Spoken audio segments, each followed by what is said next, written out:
God, big God, big God, big God. Be gone, fuck! SpongeBob, to je obľúbená rozprávka pre deti, smiešná aj mierou milovná, niekedy to zabaví aj dospelých, alebo niekedy ich to ohromí. Niekto to nemá rád, niekto má. Ale povedzme si temnú stránku SpongeBoba. Dnes si ukážeme nejaké časti, ktoré boli vážne strašidelné a nevhodné pre deti. A môžeme začať rovno prvou.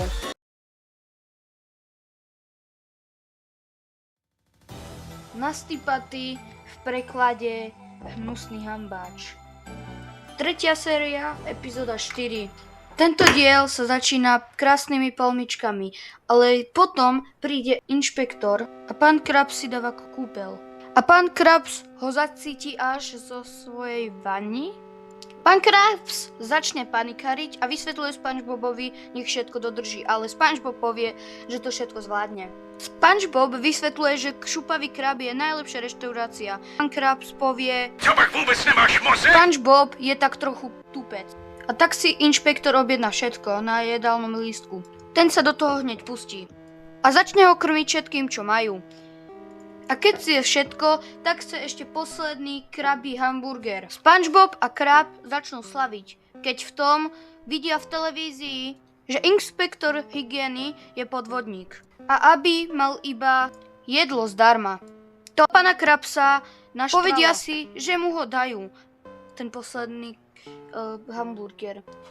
Ale urobia ho tak hnusným, ako to iba ide. Keď mu ho teda dajú a chce si zakúsnuť do ňoho, vletí mu mucha do úst. A začne sa dusiť. Obidvaja sedia v kuchyni a začnú sa smiať tomu jeho utrpení. Potom sa postaví, šmykne sa a zomre. Potom sa ozvú správy a tie hovoria, že inšpektor bol dopadnutý. Ukážu aj jeho fotku. Chceli by to nejakým spôsobom napraviť, ale až teraz sa pozreli, že ako dopadol a uvedomili si, že ho zabili. Pán Krabs všetko hodí na SpongeBoba a ten prizná, že to bola jeho vina. Pán Krabs povie, že ho treba pochovať, aby nešli do väzenia. Cintorín na veľkom kopci. SpongeBob vykope dieru a keď ho zakopú, a potom Krabs povie SpongeBobovi, aby to nikomu nehovoril. Potom zídu dolu a tam ich uvidia policajti. Hovoria, že ich idú zatknúť. Policajti si samozrejme robili srandu. Chcú ísť do reštaurácie, dať si krabí hambáč. Všetci sa začnú divne smiať. Potom začne pršať, dážď uvoľní telo. A to telo sklzne až k ním, kde ho rýchlo dajú do kufru. SpongeBob sa skoro prekecol o tom tele. Keď prídu do chrumkavého kraba, tak SpongeBob prenesie to telo do mraziaku. Ale zadný vchod je zavretý. Tak si celé telo napchá do čiapky. Prejde okolo nich a strčí ho do mraziaku.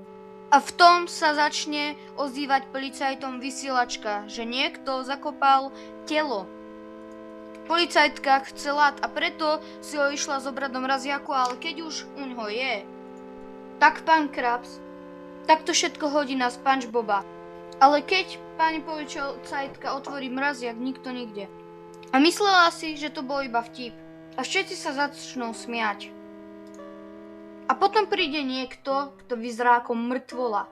A ukáže sa, že to bol náš inšpektor, ktorý bol iba a potom chrumkavý krab skončí dobre. Toto by už dneska neprešlo. By the way, ak sa ti toto video páči, daj like. A keď môžeš, daj aj odber. Veľmi mi s tým pomôžeš, nevieš, ako jeden odberateľ pre mňa znamená. Ďakujem a môžeme ísť ďalej.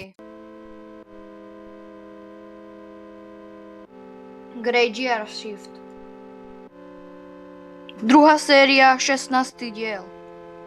Začína chrumkavým krabom a Sepiak už zaviera. Keď v tom príde zákazník a chce hamburger. A Sepiak hovorí, že už majú zavreté. A zákazník povie, že v tom prípade nechcú jeho peniaze. A toto pán Krabs počuje až moc dobre. A potom pán Krabs povie, že budú pracovať aj cez noc, 24/7. Z toho je SpongeBob úplne nadšený, ale Sepiak nie tak úplne. Keď SpongeBob začne byť otravný ako vždy, tak ho Sepiak pošle vyniesť odpadky. SpongeBob si ale uvedomí, že ísť niekde vonku v tme je dosť nespokojivé. Keď sa vráti, tak Sepiak začne s tým, že sa on v noci bojí. A má to dôvod, lebo že vraj videl v správach niečo o sekáčkovi so sekáčkom. Sáčkem, sekáčkem, sekáč, sekáče, seskáče, sekáče, doskáče, do sekáče, zakáčku. A SpongeBob potrebuje vedieť, kto to je. A tak sa pýta, kto to je. Že vraj niekedy dávno pracoval sekáček so sekáčkem v tejto reštaurácii. Takisto keď raz v noci sekal mäso na páče, tak si omylom osekol svoju ruku. A SpongeBob začne robiť toto. Takhle? Nebo takhle? Dobre, keď si tú ruku odsekol, dal si na miesto ruky obracačku a potom ho prešiel autobus. A na svojom pohřbu dostal padáka. A že vraj každý v útorok v noci chodí sa pomstiť. A Sepiak začne hovoriť, že ako jeho príchod poznať. Začnú blikať svetlá. Potom zazvoní telefon, nikto tam nebude. A sekáček príde s tým autobusom, ktorý ho zabil. Potom príde do chrumkavého kraba a zaklope tou obracačkou na dvere. A potom ho dostane. To SpongeBoba vystraší a začne kričať neustále. Zatiaľ čo Sepiak sa tomu smeje.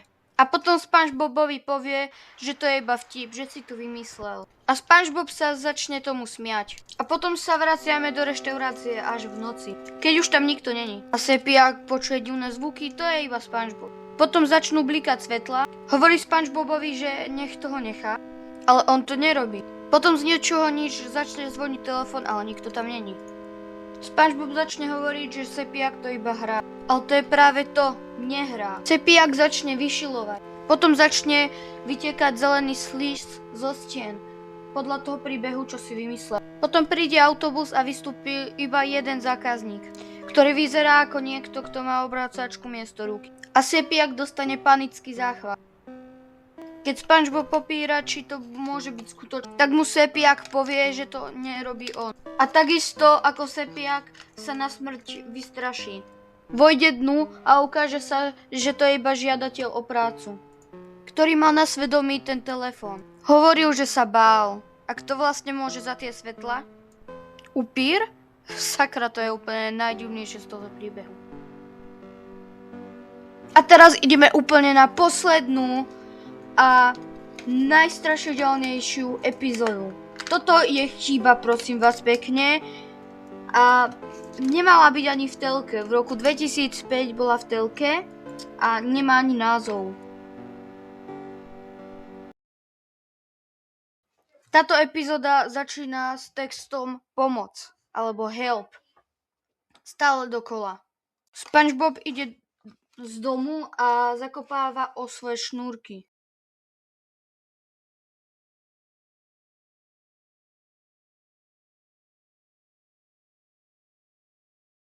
Príde do chrumkavého kraba a tam sa niečo stane. Začne vygrciavať krv.